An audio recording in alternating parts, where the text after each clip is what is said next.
శ్రీ గురుభ్యో నమ. శ్రీ మహాగణాధిపతయే నమ. శ్రీ సరస్వతి నమ. భక్తులారా, వాల్మీకి మహర్షి రచించిన శ్రీమద్ రామాయణం యథాతథంగా చెప్పుకున్నాం. ప్రతి శ్లోకం దాని అర్థం.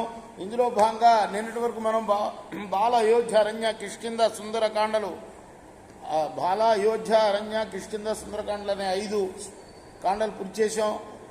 6వదైన యుద్ధకాండలో కూడా మనం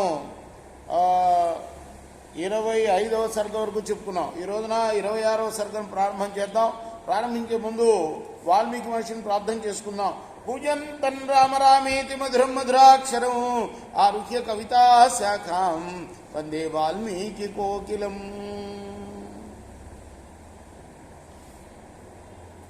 తద్వచః తజ్జమక్లీబం సారణేనాభిభాషితం నిశమ్య రావణో రాజా పర్యభాషత పారణం. అలా సుఖసారణులు పలికిన యథార్థమైన మాటలు విని ఏమాత్రం భయం లేకుండా చెప్పారు. రాజంటే సీతనిచ్చేది వాళ్ళ బలం ఎక్కువ ఉన్నది, రాముడు యొక్క బలం అని. ఆ మాటలు విన్న తర్వాత రావణుడు సారణుడితో అంటున్నాడు, యది మామభింజీరన్ దేవ గంధర్వ దానవా నైవ సీతామహం దద్వా దజ్జాం సర్వలోక భయాదపి. చూడు, దేవతలు, గంధర్వులు, దానవులు అందరూ నన్ను ఎదిరించినా కూడా, సమస్త లోకాల నుండి నాకు భయం ఏర్పడ్డా కూడా సీతను మాత్రం ఇవ్వను. త్వంతు సౌమ్య పరిత్రస్తో హరిభి పీడితో భృశం ప్రతి ప్రధాన మధ్యేవా సీతాయా సాధు మన్యసే. నిన్ను బాగా వానరులు పీడించడం చేత ఇట్లా మాట్లాడుతున్నావు, సీతను ఇచ్చివేయమని. కోహినామ సపత్నో మాం సమరే జేతుమర్హతి ఇచ్చుక్వా పరుషం వాక్యం రావణో రాక్షసాధిప ఆరురోహ తత శ్రీమాన్ ప్రాసాదం హిమపాండురం బహుతాల సముచ్ఛేదం రావణోదతి దృక్షయా. నన్ను యుద్ధంలో ఎవర్రా ఓడించగలరు?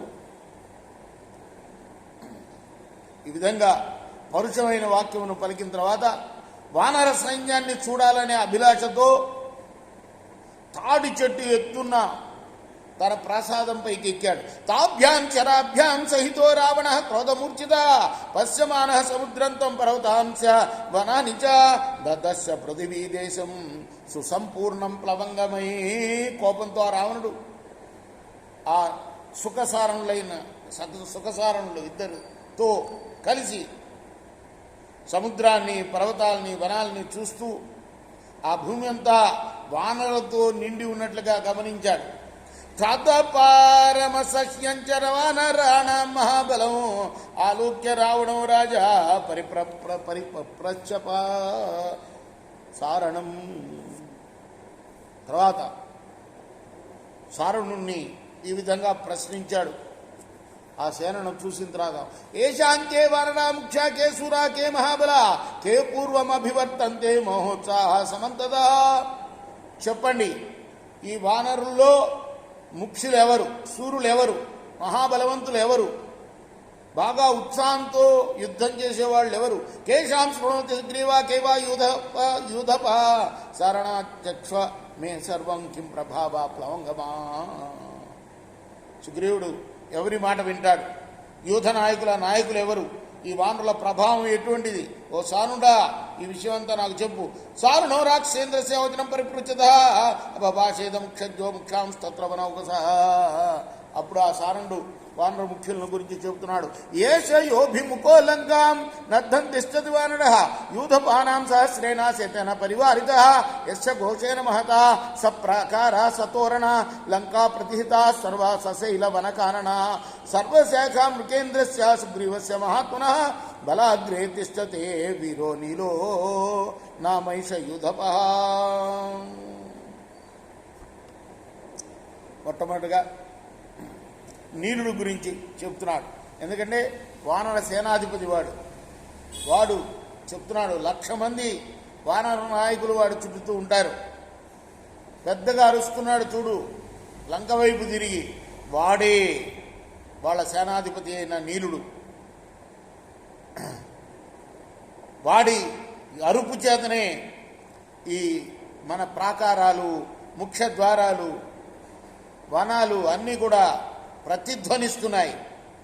అతడు సామాన్యమైన వారనులకు ప్రభు అయిన మహాత్ముడి యొక్క సుగ్రీవుని సైన్యం ముందు నిలిచి ఉన్నాడు. వాడు బాహు ప్రగృహ్య యః పద్భ్యా మహింగచ్చతి వీర్యవాన్ లంకామభిముఖ కోపాద భీక్షణం చ విజృంభితే గిరిశృంగ ప్రతీకాశ పద్మ కింజల్క సన్నిభ స్ఫోటయచ్చాతి సంరబ్ధో లాంగూలాంచ పునః పునః యస్య లాంగూల శబ్దేన స్వవంతి ప్రతిశోతి చ ఏష వానరరాజేన సుగ్రీవేణ అభిషేచిత యువరాజోంగదో నామ త్వామాహ్వయతి సంయుగే.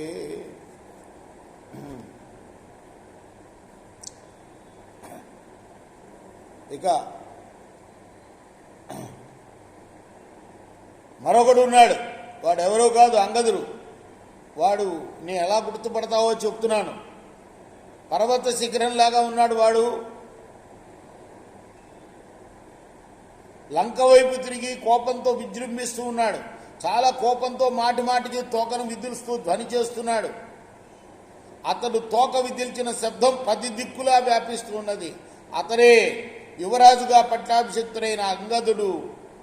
అతడిని యుద్ధానికి పిలుస్తున్నాడు.